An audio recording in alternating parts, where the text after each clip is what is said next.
Miller. If you would introduce yourselves, and I guess we might as well continue on into your presentation on School 10. Okay, thank you, John.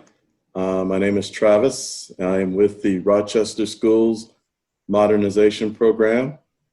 I work for Savin Engineers, which is serving as the program manager for Phase 2.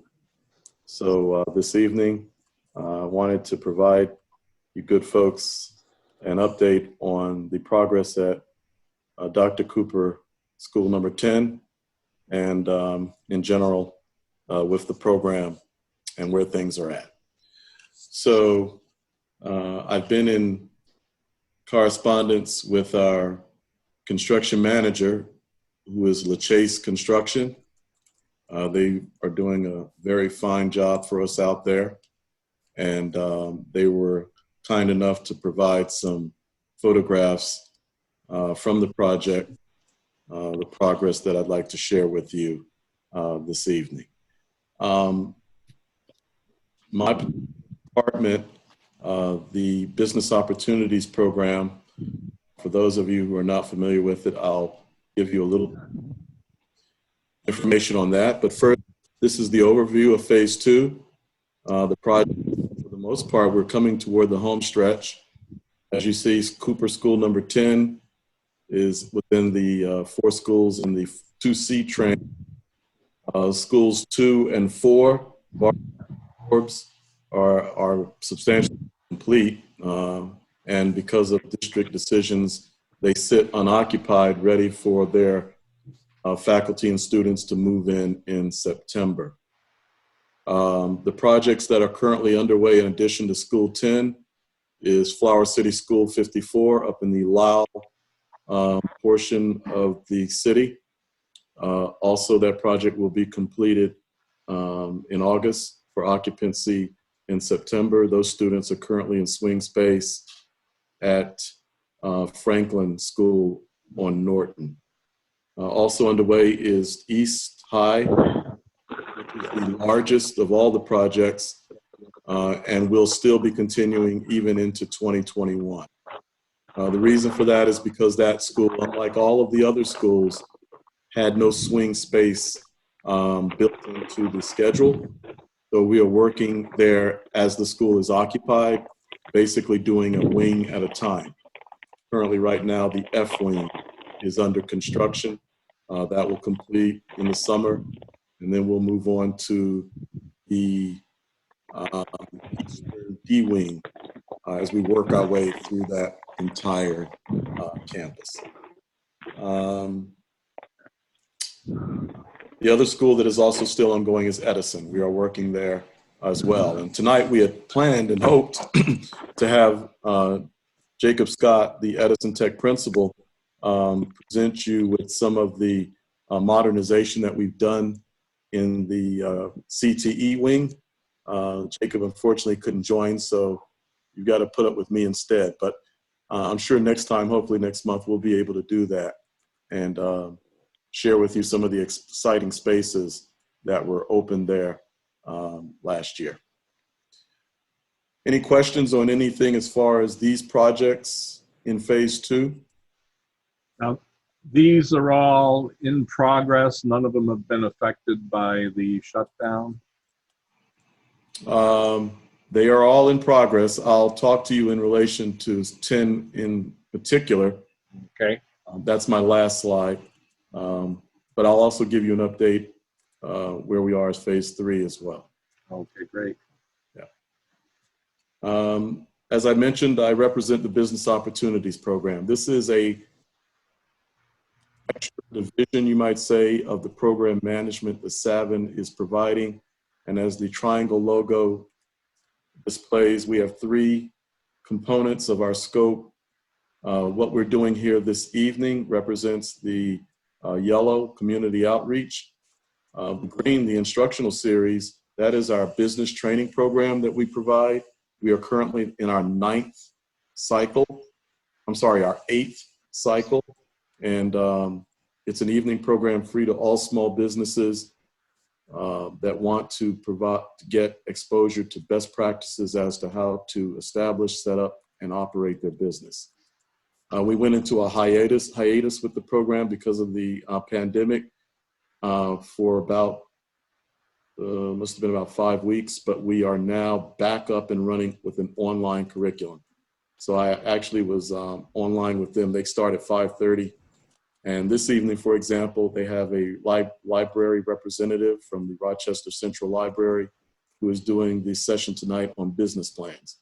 So we're very appreciative. We have currently 22 participants in this semester. And so we're appreciative that we're able to continue the curriculum through the rest into June. As I mentioned, informing, involving, and connecting, that's my role here tonight in relation to School 10.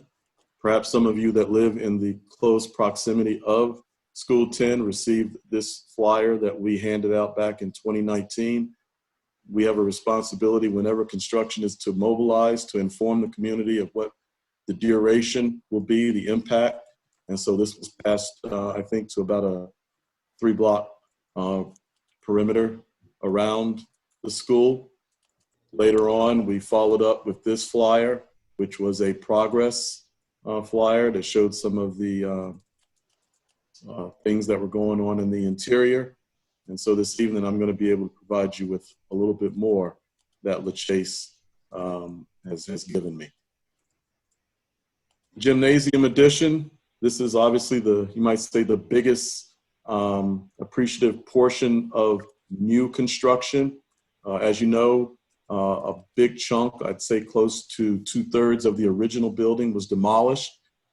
The original third, the front of the academy was kept, and but the gymnasium and some of the newer spaces associated with this on the south end of the campus is coming along very nicely. There was a point where we did have to reduce the scope on this school because of bids that came in over budget. So there was a lessening somewhat of the footprint from the original design that SEI Design did. It cost us probably about 4 classrooms or so and a little bit smaller of a event lobby corridor that had been designed.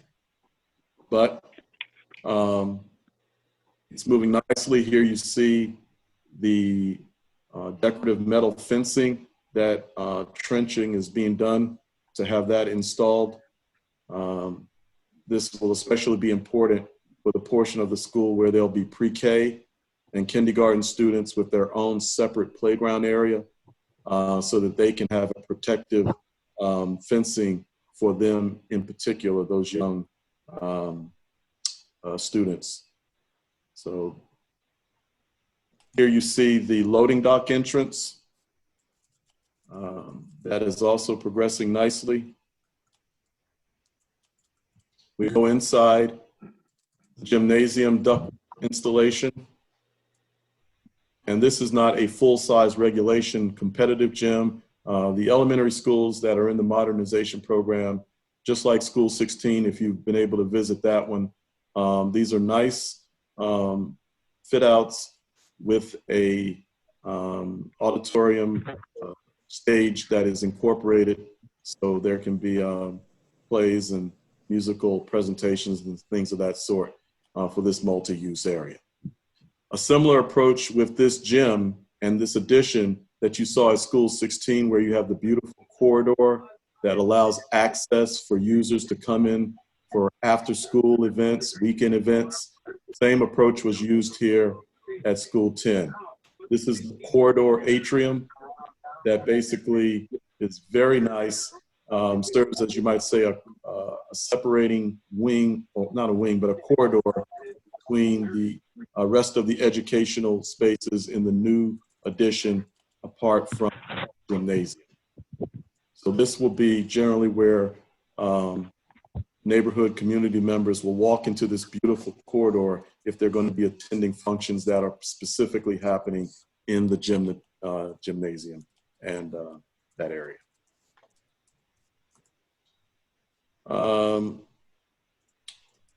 Very nice finishes that have been incorporated that SEI has done. SEI, they've done, I think this represents their third school that they've designed for us. They did the design for school number 12 on South Street across from Highland Hospital.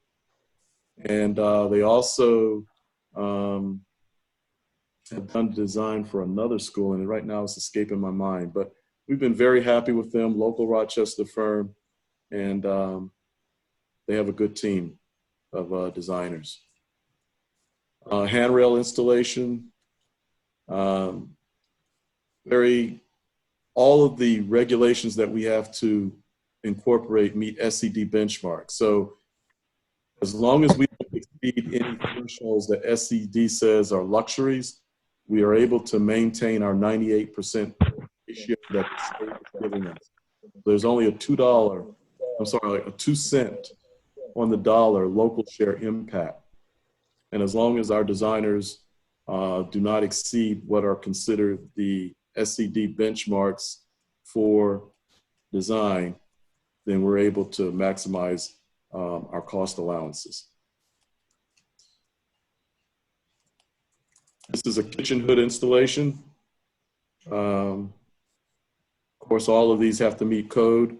When we get toward completion, the Rochester Fire Department, things like this, they inspect specifically to make sure that they meet all of the building code requirements. Bathroom fixtures. Here's the library, which is really coming along nicely. You might recognize the balcony area that existed up there on the top. So it provides, a nice overlook from some classrooms that will be up there on that at balcony level, looking down over into the library area. Of course, this was formerly where the stage was. And you'll also notice, as you're going to see, that wherever there was opportunities to preserve the natural wood, those were kept. We call those legacy design features to keep some of the historic elements of the school in place. This is a legacy classroom. So, for example, these cabinetry pieces were maintained. The floor, the wood floor kept, stained, refinished. Some of the cubbies even. So it's nice how this school will represent a nice combination of both new as well as traditional elements that were in the original building. The stage, that ornamental work around the stage, was that kept? Yes, it was. It's still there. Okay. Yes. Yeah, it's very nice. Are all classrooms designed that way with the built-in shelving and the storage space? Not all of them. So there were a few rooms that were specifically designated as legacy rooms. I think that there were at least about 3 that were kept that way on the post road side of the school. Yeah. So I'm sure you're wondering what has been the impact on this project in relation to the pandemic. Initially, we did experience, you might say, some reduction in labor as tradesmen understandably had concerns about health risks that were associated with it. When the governor did make a determination that education projects were considered essential, that did give us the green light to not close down. Though we did have some situations, for example, at School 10, the mechanical contractor pulled all of their off of the job. We have had some on that. The electrical contractor, for example, came up with a nice innovative approach where they did a split shift schedule, so that instead of having so many electricians on during a regular day shift, they had a first and second shift. And by doing that, it helps to reduce the amount of tradesmen working on site over the course of the day. So right now we are targeting a June 26 substantial completion. And what that means basically is at that point, the general contractor and other prime contractors should be able to finish their primary construction responsibilities. Of course, there'll be punch list things, but at that point, we want to be able to start moving in furniture, which has been ordered. Some of it is here already in our warehouse. Some will be coming directly from the factory. There are some products and windows that have been affected by delays because of the pandemic, but they are ramping back up because healthcare and educational facilities are considered their prime production responsibility. So we have been assured that though there was a delay last month, that the factories are ramping back up so that hopefully we won't have a problem with getting finished doors and some windows that have to come to the project.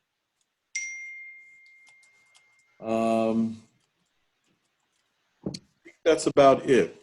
So, that anyone would like to pose? No, I might not be able to answer them all, but I certainly will take them from you. I have a question. Lee Loomis from the Engineering Society and the tutoring team. I Yeah. didn't get a chance to write down the URL for the website that lets us look at the various photos. I'm assuming that there are more to look at than the ones that you've shown us this afternoon. Can you recite that? It's RSMP News, and then I didn't get the rest of it. Okay, so here's what I'll do. It's rsmpnews.net. That's our website. Yeah. You go to it, on the header, there'll be a projects tab. And that's where you'll be able to go to the individual portfolios. So these, Okay, thank you. yeah, these pictures are not up yet, but we'll make sure to get them up within the next day or so. And we'll be able to continue to, put these up, I would say probably once a month. Okay, and then one more question. You said the mechanical contractor pulled his people off the job.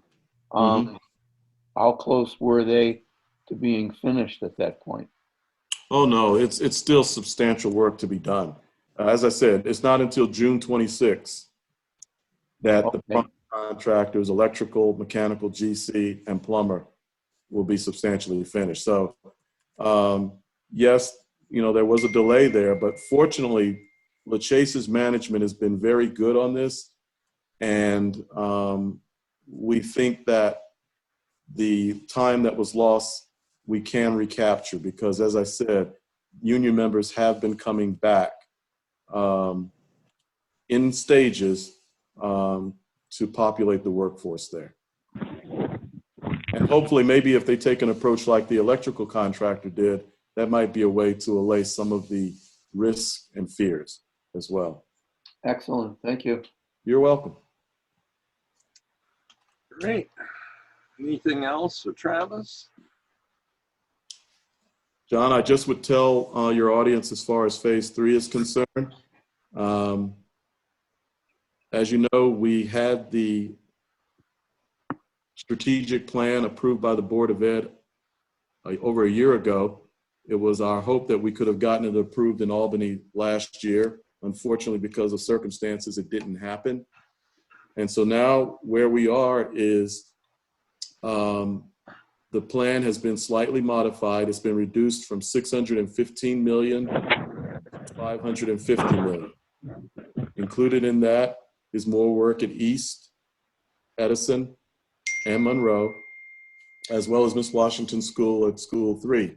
Now, with the district's announcement of the conversion to a middle school, how that will impact, but School 3 is one of the schools that was targeted for phase 3. Right now, the Assemblyman, Mr. Gant, who is retiring, is the prime sponsor of the bill. And we will know basically within less than 2 months when they adjourn for the session, whether or not this gets approved. If it doesn't, then we're facing a disappointment. But us to be requesting this bill to be passed at the same time as the district is dealing with their financial challenges is quite a lift. So we'll have to see how things play out. But that is where we are right now. Okay, great. You want to take, if you would put the link in the chat. Yes, I will. That would be great. Okay. Thank you for your presentation, Travis. It was very informative. Thank you.